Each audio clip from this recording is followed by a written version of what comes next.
ரயில் நிலையத்தில் சுற்றி வளைக்கப்பட்ட இளைஞர்.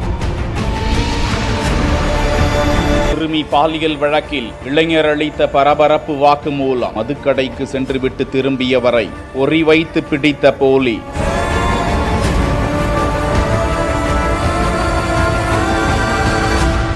திருவள்ளூர் மாவட்டம் கும்மிடிப்பூண்டி அடுத்த கவரப்பேட்டை பகுதியை சேர்ந்த சிறுமியை பள்ளி முடிந்து திரும்பிக் கொண்டிருந்த போது மதிய வேளையில் அந்த ஈவு இரக்கமற்ற இளைஞர் வாயை பொத்தி தூக்கிச் சென்று பாலியல் வன்கொடுமை செய்த சம்பவம் நாடு முழுவதும் பேரதிர்ச்சியையும் கொந்தளிப்பையும் ஏற்படுத்தியது. தொடர்ந்து குற்றவாளியை தனிப்படை அமைத்தும் பிடிக்க முடியாததால் 14 நாட்களாக தீவிர தேடுதல் வேட்டை நடத்தி வந்த நிலையில் குற்றவாளியை காட்டிக் கொடுப்பவர்களுக்கு 5 லட்சம் வெகுமதி அளிக்கப்படும் என்றும் காவல்துறை தொலைபேசி எண்ணுடன் அறிவித்திருந்தனர். இந்த நிலையில்தான் மேற்கு வங்க மாநிலத்தை சேர்ந்த அந்த இளைஞரை ஆந்திராவின் சூலூர்பேட்டை ரயில் நிலையத்தில் வைத்து தனிப்படை போலீசார் சுற்றி வளைத்து பிடித்திருக்கிறார்கள்.